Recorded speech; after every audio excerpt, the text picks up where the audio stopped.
Trudvang Legends is a, wait for it, resettable legacy, choose-your-own-adventure fantasy cooperative campaign game with bag-building mechanics set in a Norse universe. It's an original IP published by Simon Inc. with a companion RPG from Riot Minds.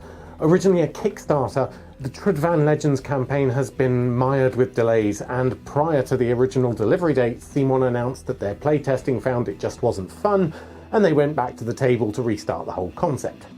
I had an all-in pledge, and so far, after 4 years, only the base game has been delivered. With the Wave 2 stuff promised sometime in the middle of this year, I had originally planned to wait for that to arrive before starting to play this, just because I knew if I got heavily into it, I'd get a bit obsessive and want to play through all the expansions. But after a year sitting on my shelf, I figure it's finally time to just tackle the base game anyway.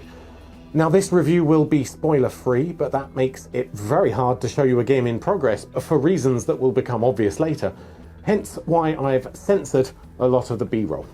So first up, let's talk about components, because a unique element of this game, for me anyway, I've not seen anything like this before. Both the world map and your adventure board have plastic pockets in them, and you tuck story cards behind these and add or replace them as the game progresses. You also get a points of interest board with removable card windows, and you tuck a big story sheet behind this. So in this way, the world evolves and changes depending on where you are in the story and how you interact within the world. And this dynamic adjustment of the board happens during the game, not just during setup or between adventures. So this dynamic board is paired with a storybook, which contains a set of scrambled entries for each adventure, exactly as you would find in a choose-your-own-adventure book.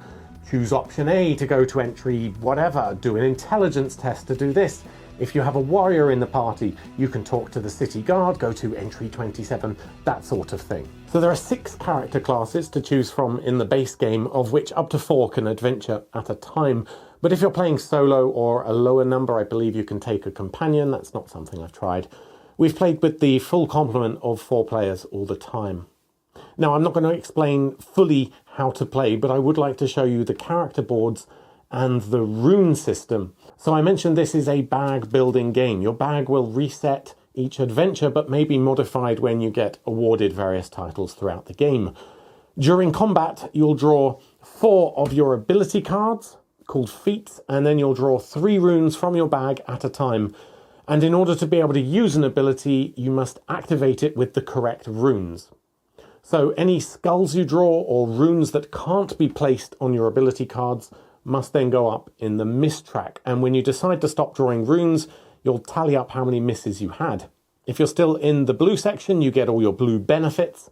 In the grey section, it's kind of neutral, there's no benefit or penalty. But if you ended up in the red, you'll lose health and possibly more. Then you'll start the combat with fast attack abilities from players going first, then the enemy attacks, then your normal attacks, skills, and any other items that are left.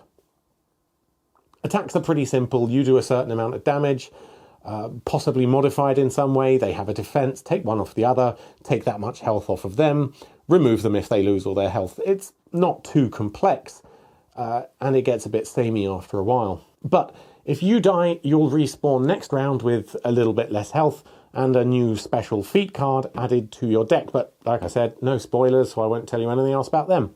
That's pretty much it as far as combat goes. Your character will level up between adventures by earning titles, as well as possibly upgrading some of their ability cards. But your rune bag and health reset back to normal starting state each time. So there's a little bit of character progression, but not a huge amount. As far as interactions on the map go, each turn you will move, fight or face a random event, interact with the place you're in, and then do it all again.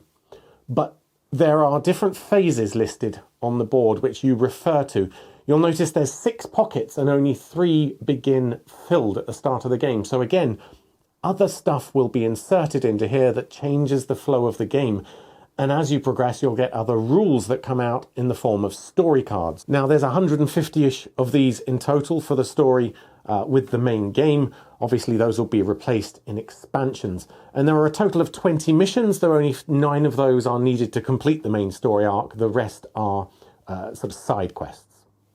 So, gameplay aside, what are my thoughts on the game? Overall, I'm enjoying it.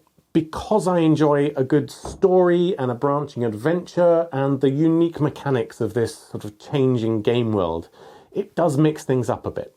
I enjoy legacy games in general because of how fresh each adventure feels. But if I'm honest, the core gameplay of drawing runes and then assigning them to abilities feels quite unfulfilling.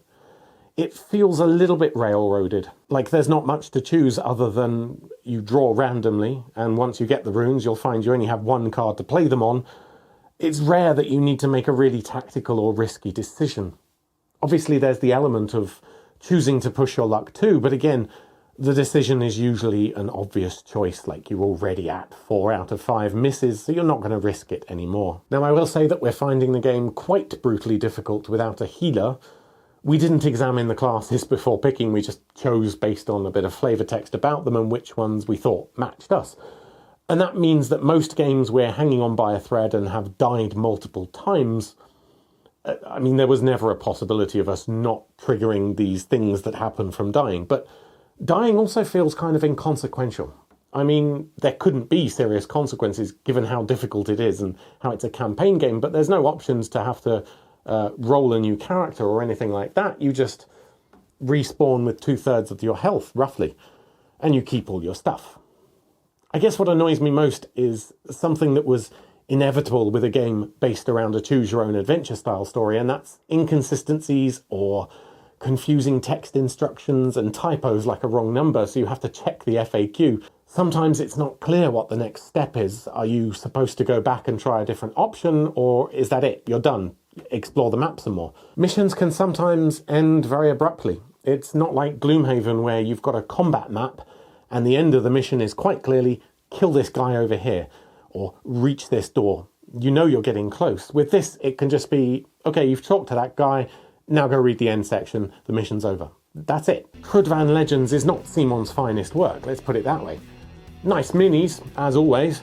The world building and storytelling is good, I think, and if you enjoy Norse mythology and choose your own adventures, then you'll likely enjoy this. But if you're more of a mechanics player, if you appreciate a game for the gameplay, rather than whatever fluffy story comes with it, and that's okay too, to be that kind of a person, but I think you'll be disappointed with this. The core gameplay just isn't that fun. With 4 abilities each round and only 8 abilities in your entire deck, combat is very samey from round to round, and again, I'm going to refer back to Gloomhaven here because you get radically different turns there, despite also having a fairly small hand of cards to play from. With a few varieties of enemies here, only some of it will actually move around the map. Some turns, it's a bit, oh, we have 4 skeletons to fight, yay, we won. Oh, we have 4 more skeletons to fight. And then again, well, wasn't that fun? Basically, Trudvang Legends is not a very good game. It's more like a multiplayer book with added steps. If you want an engaging, long story campaign co-op, there are better options. Gloomhaven for a start. Click on that up there for a review of that.